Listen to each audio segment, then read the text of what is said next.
दोस्तों, आज की बहुत सुंदर कहानी है नीच सौतेली माँ।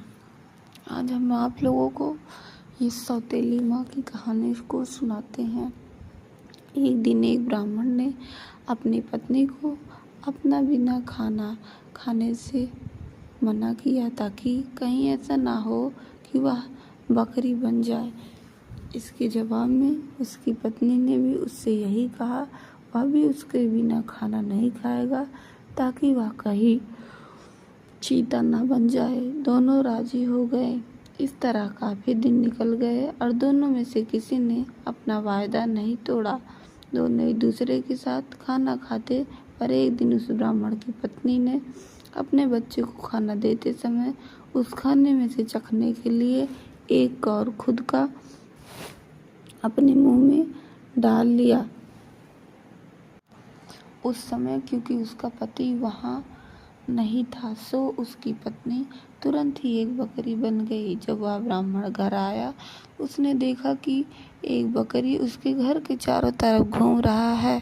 यह देखकर वह बहुत दुखी हुआ, क्योंकि वह तुरंत ही जान गया कि वह बकरी कोई और नहीं बल्कि उसकी प्यारी पत्नी थी।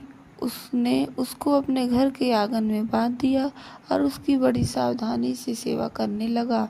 कुछ साल बाद उसने दूसरी शादी कर ली, पर उसकी दूसरी पत्नी उसकी पहली पत्नी के बच्चों के साथ बिल्कुल भी अच्छा व्यवहार नहीं करती थी। वह तो उनको खाना भी बहुत कम देती। वे बच्चे बेचारे बहुत परेशान रहते। उनकी बकरी माँ उनकी शिकायतों को सुनती रहती, पर वह बेचारी कुछ कर भी नहीं सकती। उन बच्चों की माँ ने यह देखा कि उसके बच्चे दुबले होते जा रहे हैं, इसलिए एक दिन उसने अपने बच्चों में से एक बच्चे को अपने पास बुलाया और उससे दूसरे को भी यह बात चुपचाप बताने के लिए कहा। जब भी उनको भूख लगे तो वे एक डंडी से उसके सींगों को मारें। ऐसा करने से उनके सींगों में जो भी खाना निकल आएगा वे उन्हें खा सकते हैं। बच्चों ने ऐसा किया। अब जब भी उनको भूख लगती, अपनी बकरी माँ के सींगों में डंडा मारते।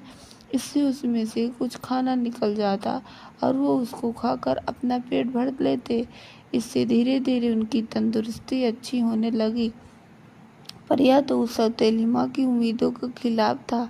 उतने सौतेली बच्चों तो बजाय दुबले होने के और ज़्यादा दुरुस्त होते जा रहे थे, जबकि वह खुद उनको बहुत कम खाना देती।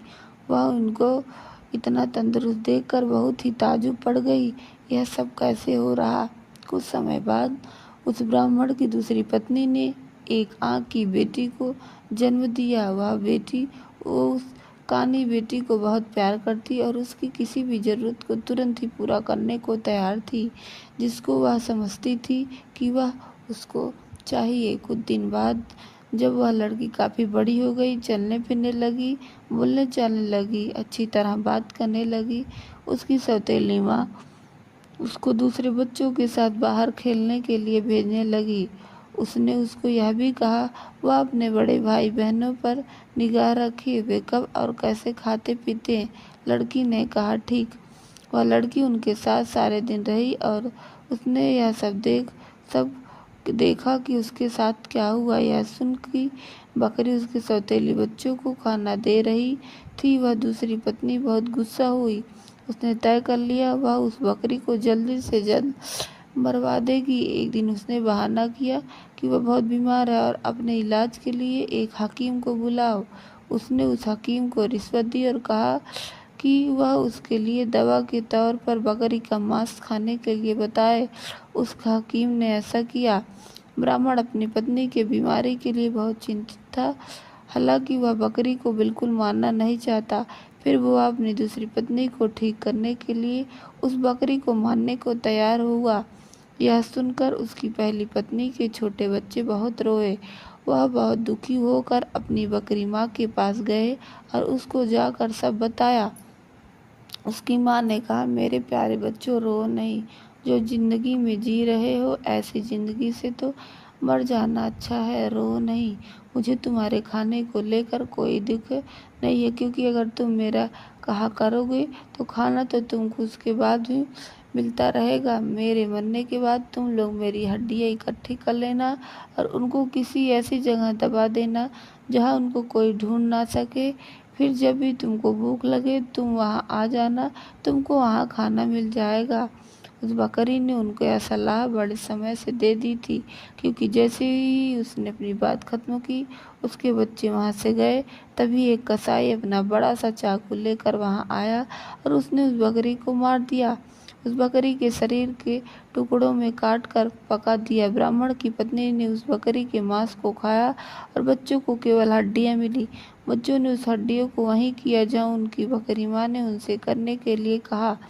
उसने उस हड्डियां एक ऐसी जगह दबा दी जहाँ उन्हें कोई ढूंढ नहीं सका था। तब जब उनको खाने की ज़रूरत होती तो वे वहाँ जाते और उन हड्डियों से खाना मांग लेते और उनको खाना मिल जाता। सो अब उनको फिर से खाना रोज़ और खूब मिल रहा था। तब वे भूखे नहीं रहे, उनकी तंदुरुस्ती फिर से ठीक होती जा रही थी।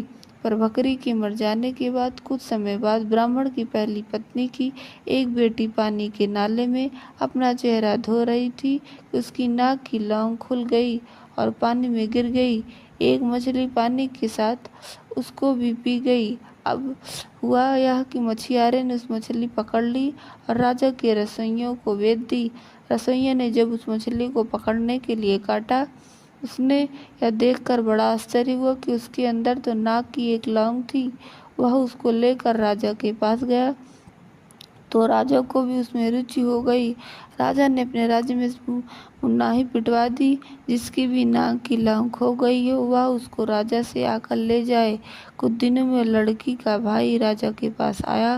बोला वह नाक की लौंग उसकी बहन की थी। उसकी यह नाक की लौंग उसका चेहरा धोते समय नाले में गिर पड़ा। राजा ने उस लड़की को बुलाया तो उसकी सुंदरता और अच्छा व्यवहार देखकर इतना प्रभावित हुआ, उसने उससे शादी कर ली और उसके परिवार की भी खूब सहायता की। इससे हमें यही सीख मिलती है कि हमें किसी भी परिस्थिति में धैर्य नहीं खोना चाहिए। भगवान किसी न किसी प्रकार हमारी रक्षा अवश्य करेंगे। इस प्रकार हमारी यह वीडियो खत्म होती है। अगर आप लोगों को हमारी वीडियो अच्छी लगी तो ज़्यादा से ज़्यादा लाइक एंड सब्सक्राइब ज़रूर करें। Thank you. धन्यवाद।